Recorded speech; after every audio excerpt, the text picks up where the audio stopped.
Our world is disoriented. Technology is disrupting our biology. Social media has had tremendous negative impact. We see increased rates in suicide. We see increased rates in dysregulation. We're facing an epidemic of anxiety and trauma, and people not able to recoup, to reset that nervous system. A lot of these things are out of our control.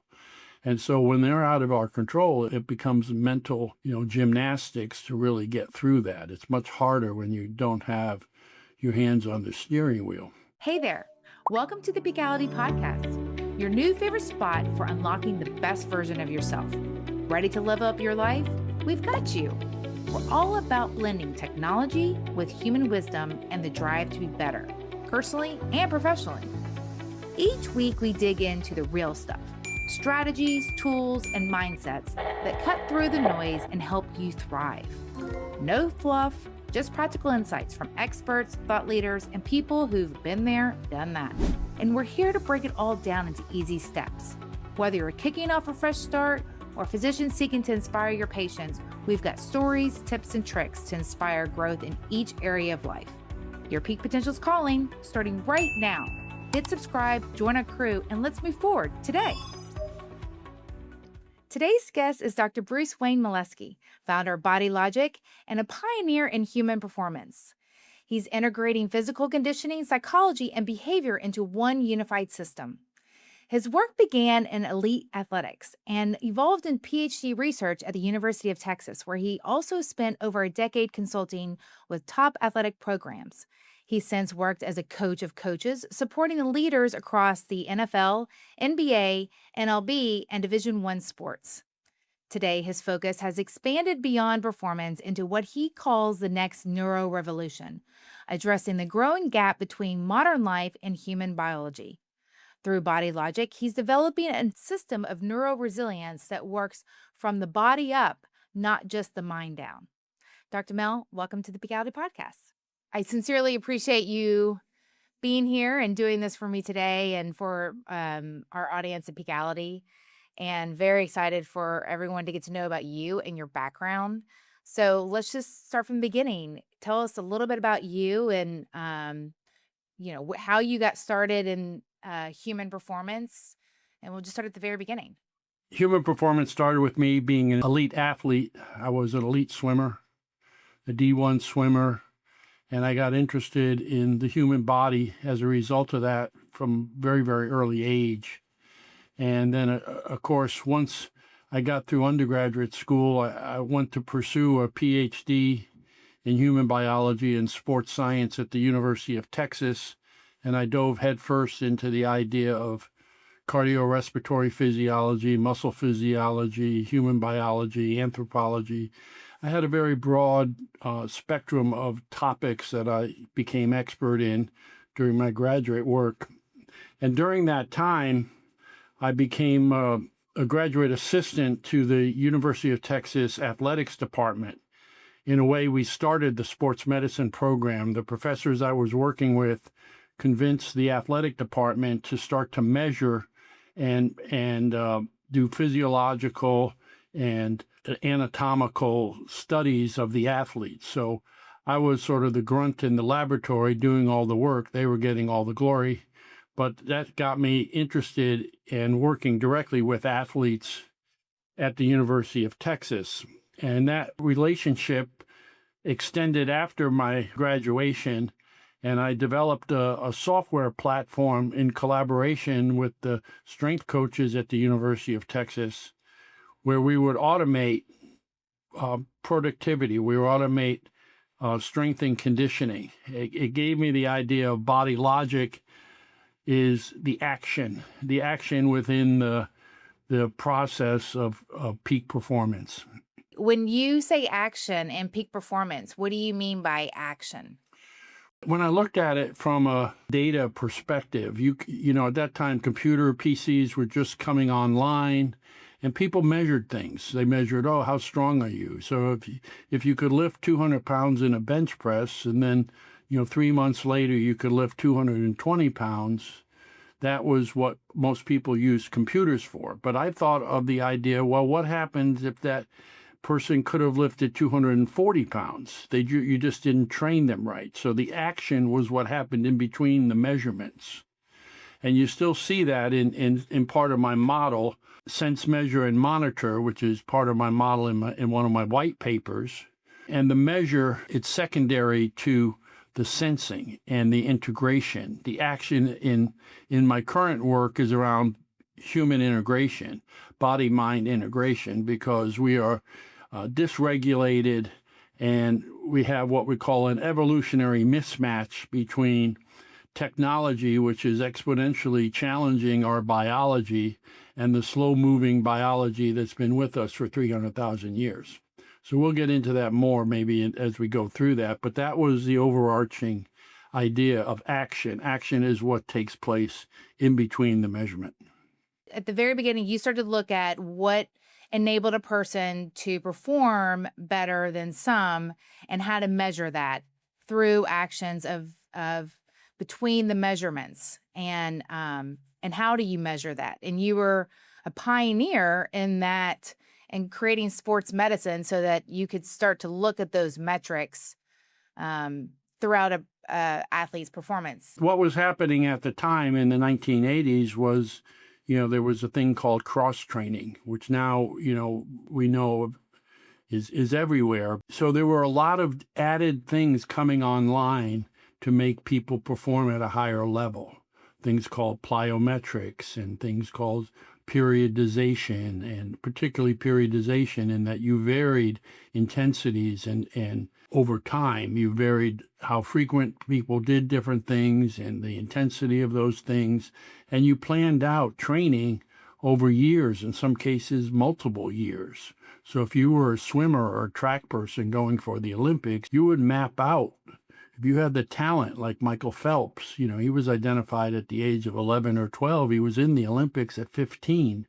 He didn't win a medal, but he made the Olympic team at 15. They knew he was a prodigy. And of course, they were mapping out, Bob Bowman, his coach, was mapping out exactly how he was going to train. And they started that at 11 or 12 when he showed up. And did you guys just start experimenting with different ways of training and different ways of measuring? Well, yeah, back we in were the day? training. Well, I was a coach to the coaches. Okay, so what I did is I created the technology to allow them to automate it. Okay, so the problem was very simple in the beginning. It was, I've got 150 football players coming into the weight room at the University of Texas. They're all coming in. They all play different positions. They all have different strength and capacities. And we want to personalize each one as much as possible to optimize their training. That's the action. And of course, doing that manually was not possible. There was one track coach who had the discus and the shot putters, and he spent 2.5 to 3 hours 3 times a week, because they lifted 3 times a week, literally calculating 50%, 60% of their maximum for this exercise and writing it down meticulously on a note card. And once we automated that, his preparation time went to about 10 minutes. It was dramatic. In his case, that's the most dramatic. But the ones with larger groups like strength, football or even basketball, 15, 20 kids, it's a lot of work with the precision that coaches wanted to do. And so that was what I developed. So I developed the methods, the data models to do that. Amazing. And what did you find that if people were physiologically the same and doing the same sport, what did you find differentiated one performer outperforming the other? Well, that's an interesting question, because I think that's what I'm working on more now. I'm working on more of the mental aspects. Okay, so before it was the physical aspects, and certainly people could, lift more than others, and body types are different, muscle types are different, and people have different experiences. But at the end of the day, if everyone trains the same, with the frequency and the intensity that people do, then things tend to even out. Where's the value now? The value now is in mental performance. And so our systems now, the action that we put people through, give them more capacity. It literally increases metabolic capacity, so they can run harder, they can run longer, or swim harder, or jump higher, and so forth. And when you see people have a breakdown, when they're constantly pushing, where do you see the opportunity to kind of step in as a coach before you hit that breaking point? A good coach is going to be able to identify how hard you can push a person. You don't want to overload a person. Many championships have been lost by coaches overtraining their athletes, not giving them the amount of rest. The whole idea of training is also rest. And if you don't rest them enough, then sometimes people aren't ready for their peak performance. And so, we're now in a championship season of winter sports, and you got basketball championships and swimming, and all these things are coming online, and they've been preparing for this for months. Your basketball team in October is not the same as it is in the end of March.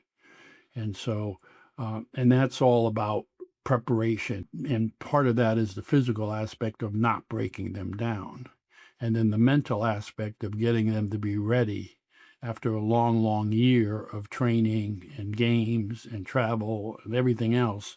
They have to be mentally ready to play.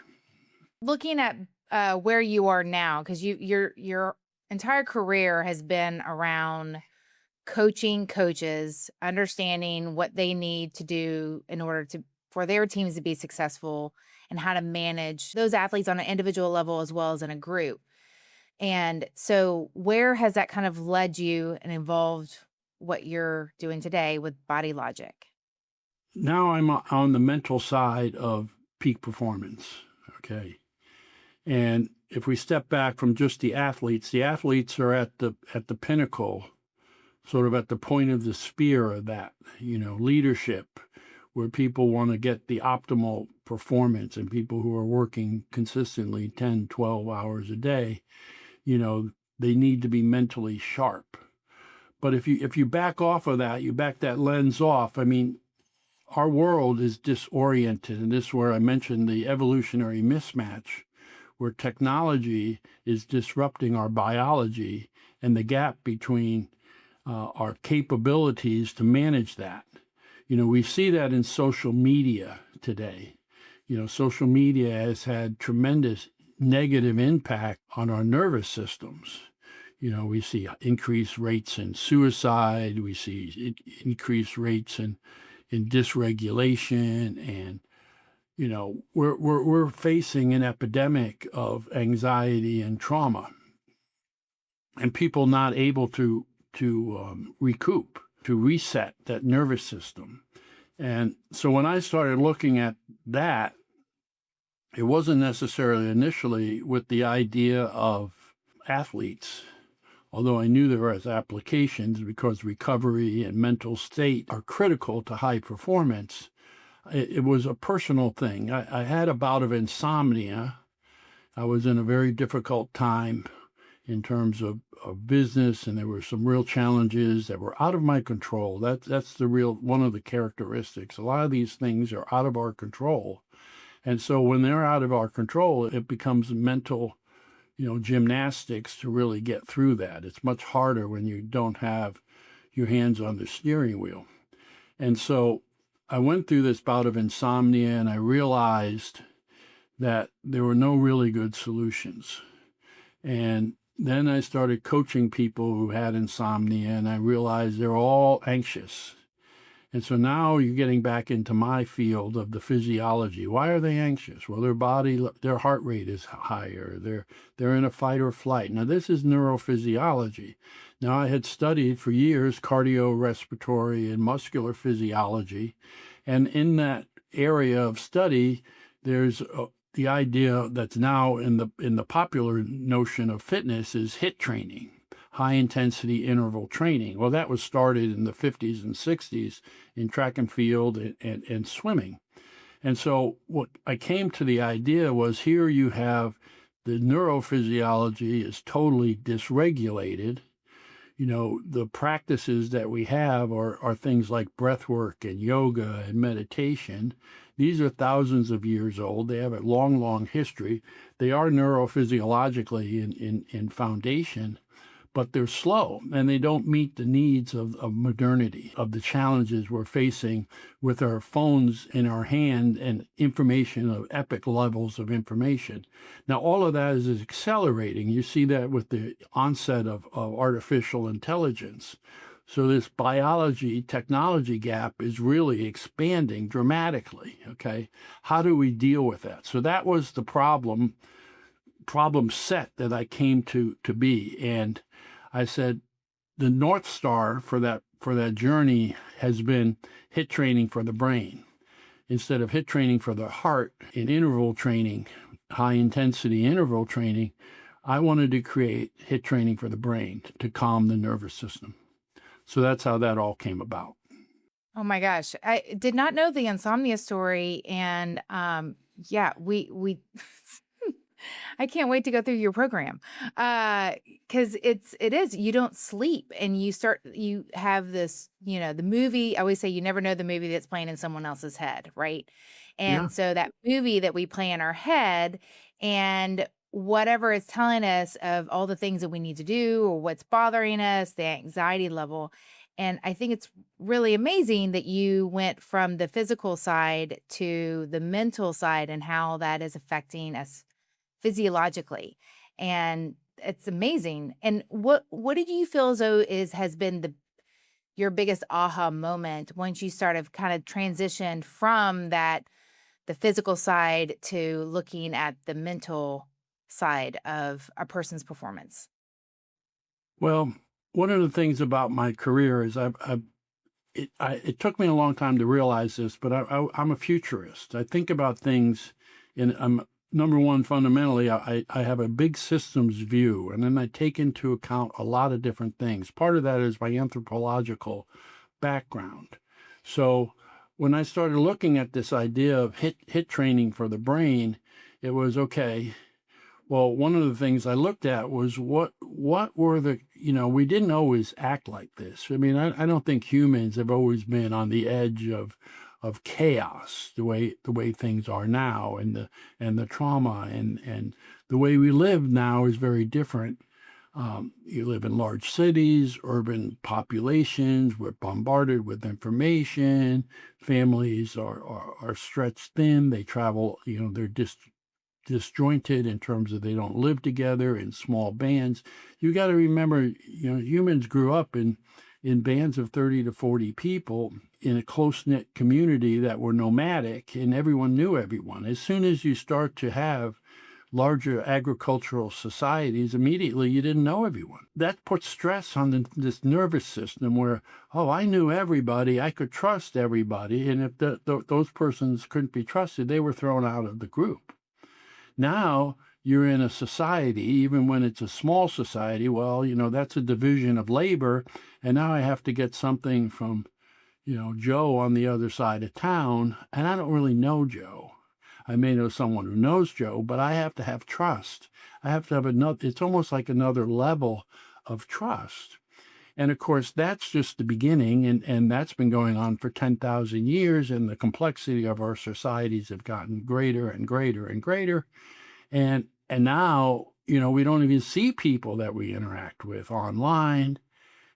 People can deceive us a whole lot more. I mean, it's just we all know it. We're all living it. And yet, what are the tools to handle that? And so that was the fundamental foundational aspect of there needs to be new tools. Now, I ended up, this neuroscience type of approach I have is really, sister to the psychology, and the psychology has really been looking at the idea of what's in your head, what memories do you have that trigger you, the whole idea of trauma informed, and working through the memories and the dysregulations you have from those memories and trying to get them into balance, right? And so the latest neuroscience is that the body keeps the score. that the body is storing traumas and anxieties. And so there's this whole movement for the last 40 years, 35, 40 years, it's been, rampant, and psychologists now use what they call somatic training or somatic treatments, and they integrate, tapping on the body at certain spots along with the emotional stuff. So those are hybrid types of things. So in the beginning, you had breathwork, yoga, meditation. Those are practices. Now, in the more modern time, we have these hybrid types of ideas of bringing up these emotions. And I said, well, that's fine, but you've got to get away from those emotions if you're really going to be efficient. That's not HIIT training. That's not emergent. And so I ended up focusing on the idea of emergence. Emergence is a biological term, and it means in the process of coming into being. It's coming into, it's the whole is greater than the sum of the parts, okay? That's what a team is in athletics. The whole is greater than the sum of the parts. And that's an emergent process.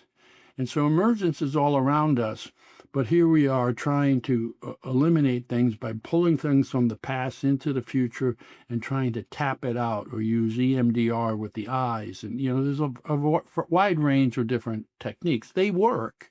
But again, they're not HIIT training. They're not efficient. They're not efficacious. And so those are some of the underpinnings of how I started looking at body logic experience, creating body logic experience. How do we do this efficiently and efficaciously, way beyond what's currently being done? And that was my North Star. And I wasn't a neuroscientist in the beginning. So it was like, okay, wow, now I know where I want to go. Now I know that this is important because I am a futurist. I can see the anxiety coming. I could see the sleep, the deprivation of sleep. I mean, sleep wasn't even on the radar really 25 years ago. And now everyone talks about sleep. So I saw these trends and I had my North Star, and now I had to fill in my own gap of, well, how do you do this? And so I dove into neuroscience, neuroanatomy, and I asked God to guide me. He said, okay, I know where I want to go. Bring the right people into my sphere of influence so that I can respond appropriately and create this, which is very, very much needed. And so those were the underpinnings of it. And then the journey, it's had lots of twists and turns. It's been a lot of fun. It's been a lot of frustration. I'd have to say that it's hard to get people to have a paradigm shift like this sometimes. And so, but now it's set up. I've been doing research on my protocols and my program. I've written several white papers, and now I have the foundation upon which to really expand. You mentioned the body keeps a score. How does someone start to address or even go about? I mean, can they perform at their peak without addressing those issues that you're talking about? That the mentality or the frustration, whatever that dialogue, that can they move past it? I mean, or how does someone move past that? How do they address those issues? Can someone truly improve performance without addressing those deeper trauma patterns? Well, I think they have to address them in some way, okay? I mean, at the extensive, most dramatic way, they can be debilitating. So, I can't even move, right? When a person is truly depressed, part of the characteristic is they have a hard time getting out of bed in the morning. They have no motivation. So what happens is motivation is taken away. And so you have to, and those are things that need to be restructured. So the idea, this is where the psychology comes into play. Psychology is important. It's not, it does provide value, and it provides value in restructuring and reformatting how those memories and those patterns are stored and how you can overcome them, even though, the fact is that these events took place. I mean, they don't disappear, but you can overcome them. So, but the challenge of that is again, HIIT training is about speed, and it's about efficacy. That means it's more efficient, more higher reliability. So, when you go back to the roots of this HIIT training for the swimming and track, and in particular, yeah, people were swimming. I mean, there was competitive swimming from the late uh, 19th century. People were in competitive swimming and track meets, and you had the Olympics, the Greek Olympics years ago, thousands of years ago. So people competed and people trained. But the idea that came into being with HIIT training was you can train this cardiorespiratory physiology faster and more efficiently. And so that was my challenge. And the first thing is that cardiorespiratory physiology is the philosophy is more is better in general. You do more, you'll get more. Well, here, the results, the target for neurophysiology was to calm the system. So you can't overstimulate it, okay? And this is where the psychology, the top-down approach is. They always talk about the somatic. Well, we're going to incorporate the somatic, but we have to move very carefully so we don't overwhelm the system. So that the emotions of the memories that you're bringing up with a client don't tip over into, oh my God, it's overwhelmed. You want to keep them so they titrate the process. And so what I wanted to do was bypass that titration process because that's slow. I wanted it to be without the involvement of the cognitive relational aspect. So the cornerstone, one of the pivot points was understanding the universal definition of the mind. And the mind is a relational, top-down, cognitive, and embodied process that regulates the flow of energy and information. And when I really got that, now I'm a scientist, I've got a process, I'm a systems person. If I can change the inputs, I can change the outputs. And that was really, that started me on this, okay, well, let's optimize the inputs. But the inputs have to be high intensity, but low response. It's less is more, or in this case, more stimulation is less response. Whereas in cardiorespiratory physiology, it's more is better. The culture is more is better.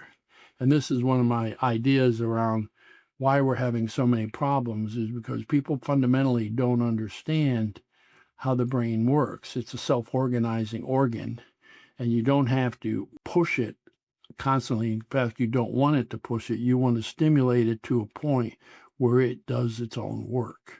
I think this is like such a powerful and pivotal aha moment for me is so, mentally you're saying that you need to recognize rest and relaxation and being able to scale back mentally, but then still understand how to perform physically and kind of push your because there's so many coaches out there that are especially on social media that consistently talk about pushing and pushing harder and ignoring what you want to do or how you're feeling that day. They encourage you to just kind of push through. What would you say to that? Like, how would you respond or how would you advise someone that has been like, I'm constantly pushing myself and then I hit burnout and then it's like rinse and repeat. And they find themselves constantly pushing themselves. They perform and then, or sometimes they don't because they've continued to push so hard.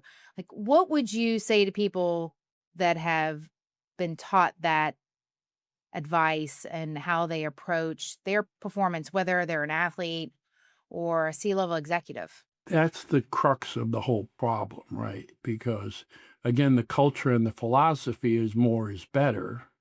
And so I have this problem. Well, I'll just do more meditation or I'll do more yoga, and so you have people, literally addicted to yoga, and it does modulate the body. Okay. But if you stop, it doesn't hold. You go back to the dysregulation.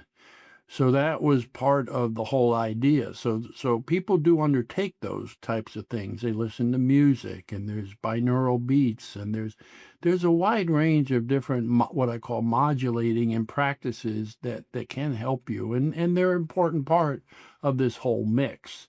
The challenge with those is that they don't really form new neural pathways that give you a whole new state of mind. And that was what HIIT training for the brain was designed to do. It was designed to supersede what's there. Because your question is like, okay, I'm nervous, well, there's a whole bunch of different types of breath work types of things that you can do. Just breathing slowly through your nose and exhaling through your mouth, and breathing, a full breath, and breathing into your tummy. And I mean, all these types of techniques are valid, and they do work, but they don't necessarily reset the system. And that's what HIIT for the brain was designed to do. So essentially what you're saying is that if you can get down to the core of whatever that trauma, whatever those barriers that you've created, that you can move beyond and move past, but you need to go through a cognitive HIIT exercise, essentially, that enables you to address those directly in a smart, strategic way. So you're not having a freak out moment, but simply redirecting those neural pathways to create a new neural pathway so that you're not going back to the old behaviors. The analogy that I use is that those neural pathways are like a muscle. You just got to keep reinforcing them to build the myelin tissue around those new neural pathways. Am I understanding that correctly? That it's about trying to redirect that storyline that you may have been having so that you can have a different perspective, and then that enables you to move beyond? That's the top-down approach, right? That is the cognitive approach, what you're describing, right? I've got this, super highway of emotion, and I want to put some roadblocks in there. I want to understand. I want to take that highway apart somewhat, okay? In terms of, I realize, it's in the past, and I have these preset ideas of how I respond to things like that. My idea with HIIT training was to build a whole new highway that supersedes the existing highway. And so in my work with Body Logic, usually it's a 10-session program. And the reason we do that is because people go through phases. And in the middle, somewhere in the middle, and it varies, some people get there sooner than others, but after session 4, 5, or 6, people get what I call the tug of war, which addresses exactly what you're talking about. Again, the brain is a self-organizing organ, and it wants to optimize. It absolutely wants to optimize by itself. And so the optimization is that it's created all these workarounds, cognitive workarounds for years to overcome these traumatic patterns, or what I call subconscious patterns. And now, Body Logic is creating what I call neuroception training. Neuroception training is the subconscious threshold for safe and danger. And so we're resetting that threshold. And it's a new, different way.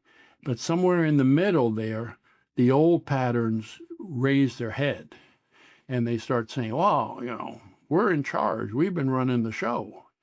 And for a long time in the beginning, when I was developing this, people in the middle, they would come in, and they were getting great results.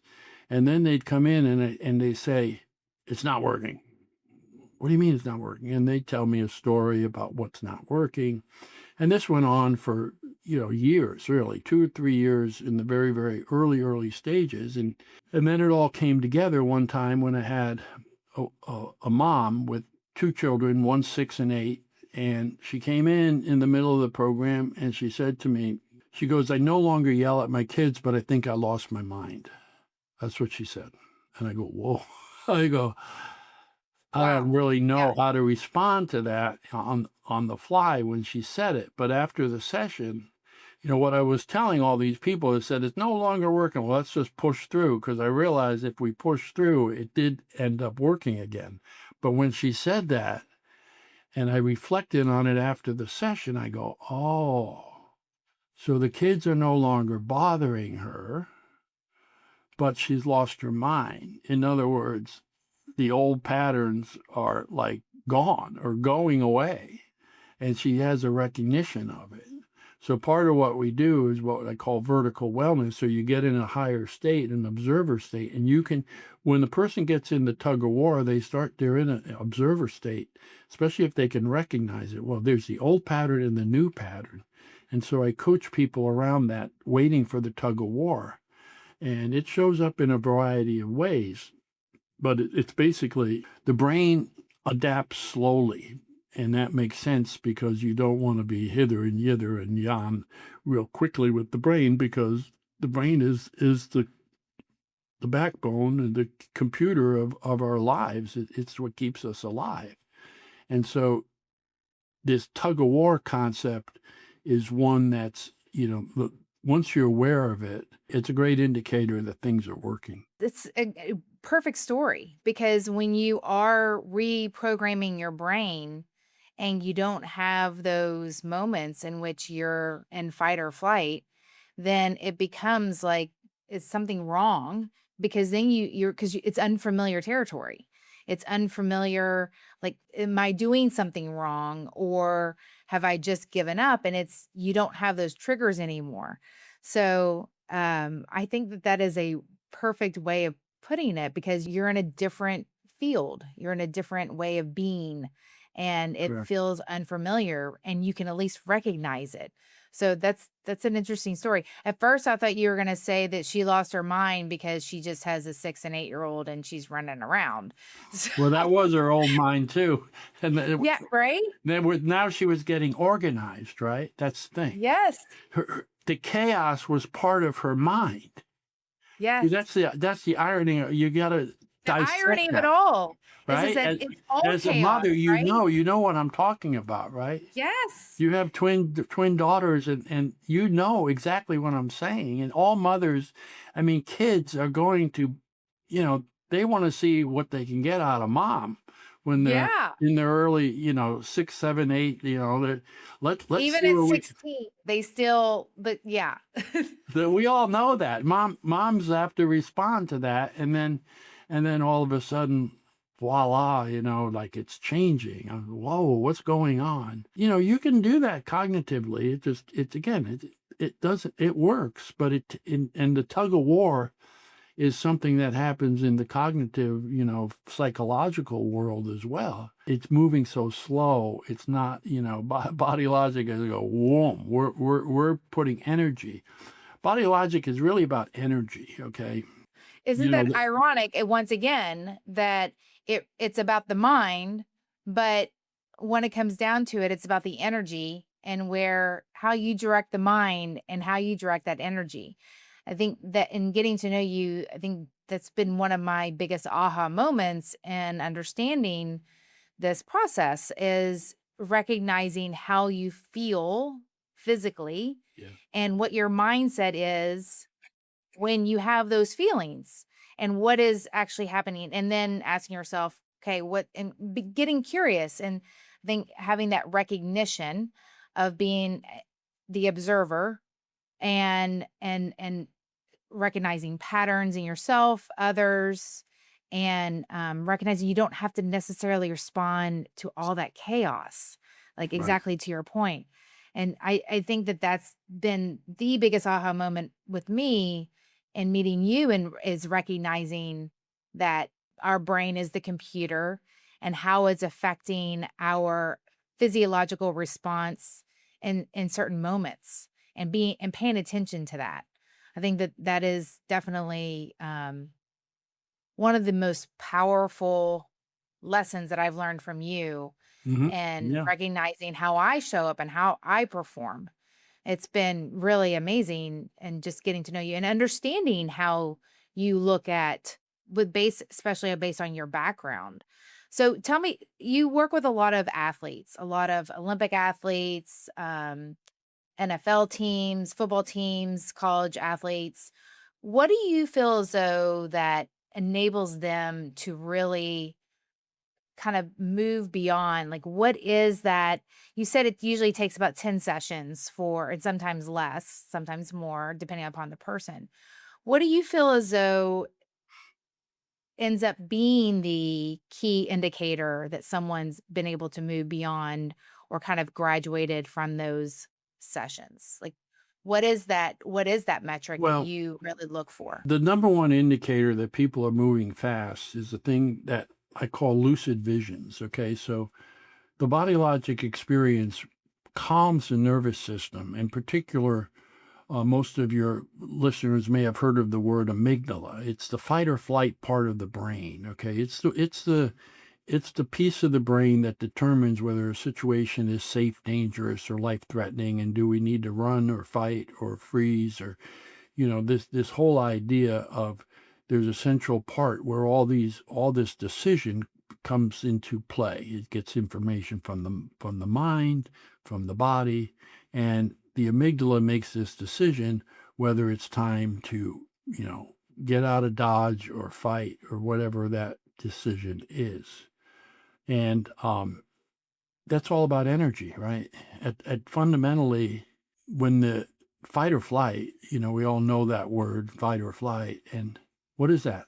That's allocating energy to get out of a scary situation or dangerous situation, and it happens instantly. If we've ever been in a situation driving in the highway and so on, it's just, even when we're in total control, but the light, we're driving at 70 miles an hour and the cars start to brake up a front, and maybe our mind is wandering just for a split second, and then we realize, oh my God, and you hit the brake, and well, what is that? Even when you're not getting in an accident, you still feel that response. It's like, oh my God, I've got to stop. I've got to stop this vehicle that's going 70 miles an hour I'm in control of.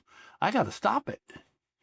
And you move your foot from the accelerator to the brake, and it happens like boom. It's almost, it's so fluid, and it's all because our eyes recognize that they're slowing down up there, and I can't keep going 70 miles an hour. And that's happening all the time. It's happening in different ways. That's a very specific example. But at the end of the And a day, great metaphor too. fight or flight's about energy. And so back to that universal definition of the mind is a relational and embodied process that regulates the flow of energy and information. And it's best captured by one of my clients about a year ago. He comes in and he goes, in the middle of the program, right around that tug of war time, he goes, oh, I get it. All the noise is gone in my head. All the things we think about that aren't really that important, that take up energy, they all take up energy. So if you get rid of the noise in the head, then you recapture that energy, and the information part becomes clarity. You get clarity around the thing that you're doing. And so many people are in transition. They have transitions. Things start happening to them when they go through the program. Things start happening to them because their energy gets more focused. And I'm a big believer in the idea of intention. When you put intention into it, I mean, when I set forth the North Star of HIIT training for the brain, I had no idea. My intention was clear, though. And God brings resources to that intention, because there's so much information in the world all the time. The brain is bombarded. So the brain is pushing away more information than it's taking in. So intention matters, because intention tells the brain, well, pay attention to this stuff, okay, and bring that to my attention. And that's what happened with seeking out HIIT training for the brain. So physician friends of mine would say, well, think about this. And chiropractors would tell me to think about that. And, coaches would tell me different things. And I would always said I cast a wide net, but I sifted out to what was appropriate. When I started looking at breath work, well, yeah, breath work is good, but breath work is slow. Breath work takes a lot of energy. It takes a lot of focus. Even today, when I'm more anxious than I am in another time, I realized, boy, it's harder to do my breath work. I have to spend more energy to get to the breath work, and that's part of this whole process. So it's all about energy. And when you get your hands on the wheels, we go back to my clients are on sleep. What I tell them right in the beginning is, you may not sleep perfectly every night after you go through the program. You'll definitely sleep better. And more importantly, I'll put your hands on the steering wheel so you can steer around what's happening and you'll have higher awareness. Isn't that what we all want? I mean, that's literally what we're all striving for, is to be able to remove the noise so that we have clarity. And it's so much easier said than done. And recognizing our patterns and enabling someone like you to come in and be able to help us recognize those patterns and then rework them into a healthier, more productive way is super powerful. And going back to energy, because I mention energy to friends and family and just people. And a lot of them just will roll their eyes because they kind of look at it as a lot of gurus and influencers are talking about energy in a different or in a way that makes it seem a little frou-frou-y. Can you just explain how you look at energy? Because some people are, when you talk about energy and God and how you're channeling your energy, and there's a lot of confusion out there. And I know that you said that you prayed and asked God to give you direction, and then you're still talking about energy. For those that aren't as familiar with that relationship, Yeah. can you give us your perspective? People talk about, you know, the world is energy, and underneath that, the next thing they often say is everything is energy and everything is frequency, and it gets into this idea of what I call modulation. Okay, modulation is, you listen to music at a certain frequency, and it's supposed to modulate your mind and set you into a given state, or microcurrent is a modulation of the brain to help connect different, it can connect the body, different parts of the body, or there's a thing called TMS, transcranial magnetic stimulation, which is a FDA approved, high end type of thing. And it's sending, literally, magnetic waves through your brain with the idea that they respond and connect. And so I consider that, all of those are valid to some extent, but now you're in this area of modulation. And so we modulate the body.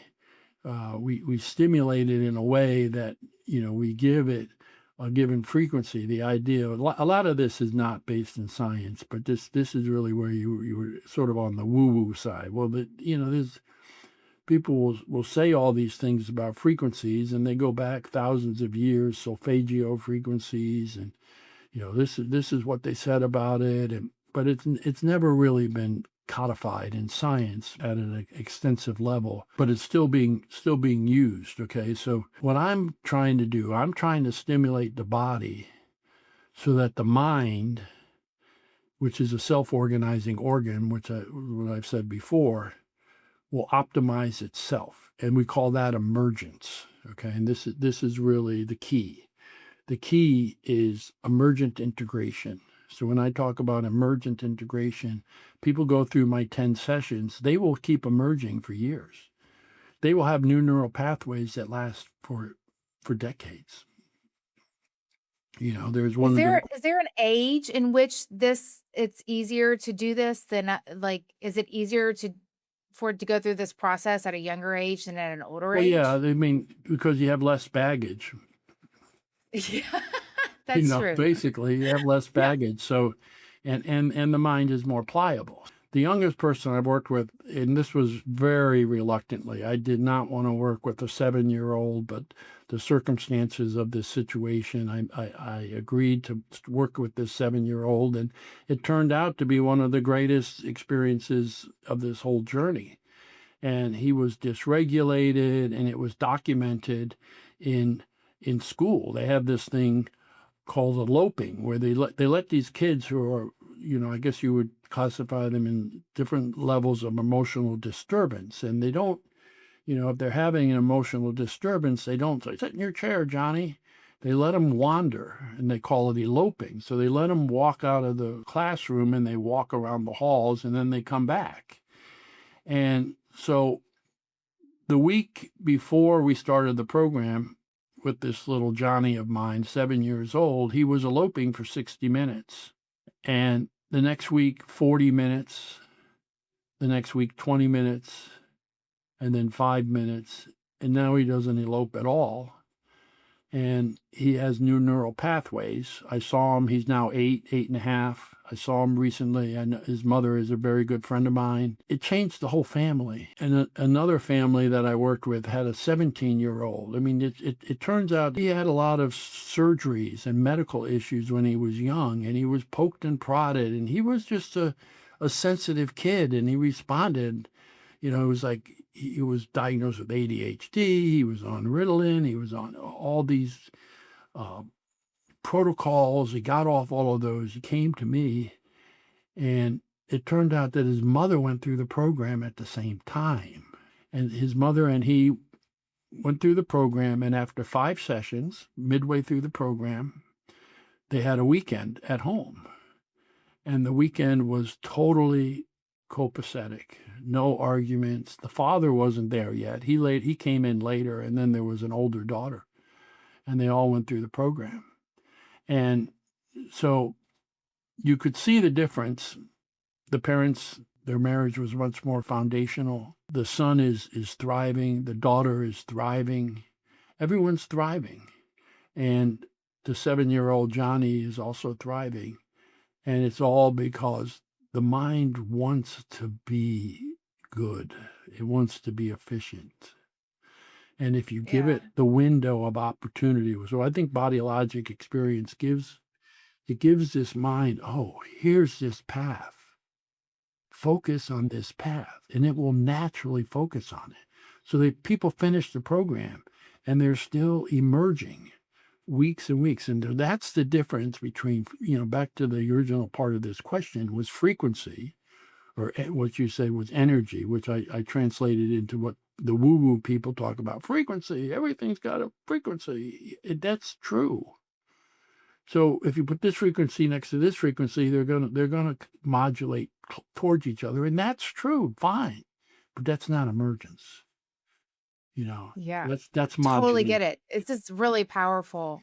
And okay, so I'm gonna wrap up here with a quick fire drill of questions. I'm gonna say 2 things or 3 words, 2 or 3 words, and then you just kind of follow up with what you think should follow after that. Okay. So first one is performance is. Happiness. Ooh, love that. The body never lies about. The past. Ooh, love that. Most people avoid. Hard work. Yeah, right. So true. Burnout happens when. Your head's in the sand. Ooh, heads in the sand. I love that versus pushing through. Because burnout usually is pushing through, it seems, but it's when you have your hand Well, it's in about sand, you're not awareness, right? As awareness. you move towards burnout, it's about awareness, and pushing through is a lack of awareness. Amazing. Love that. Yes. One thing people should stop doing immediately. Believing that the person across the table is talking about you. They're talking about Ooh, themselves. This is something really? that I tell my wife all the time. They're not talking about you. They may be saying something that is hurtful or disruptive, but it's not about you. It's about them. I love that. People play defense. That's the key thing. The key understanding in interpersonal relationships is people play defense. When they say something, it's not so much they may be taking a dig at you, or you perceive it as that, but the origin of it is that they're playing control or safety for themselves. So powerful. So powerful. I love it. I love it.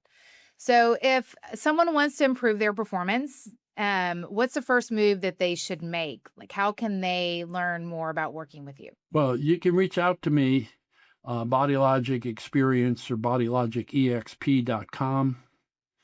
I'm readily available. You can get access to me through there with the email, or you can just respond to the email on there. I'll get a hold of that, or you can call me at 512-431-8531, or text me, tell me you heard about this on the podcast, and I'd love to visit with you.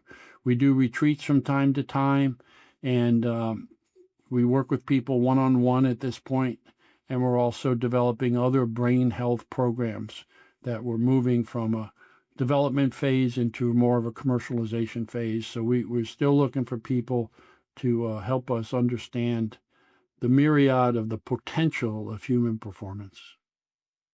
It's really powerful, Bruce. Thank you so much for your time and all that you've done in this energy field to make us better. It's really Well, powerful. thank Thank you so you much. for the opportunity. It's you're a special person in my life since we met a few months ago. I think you're awesome. I love what you're doing, and we're going to be doing a lot of work together and making a difference, because we need to calm the nervous system. We need to get people on the right track, and we need to give them awareness that moves towards emergence. Thank you. Exactly. Thank you so much.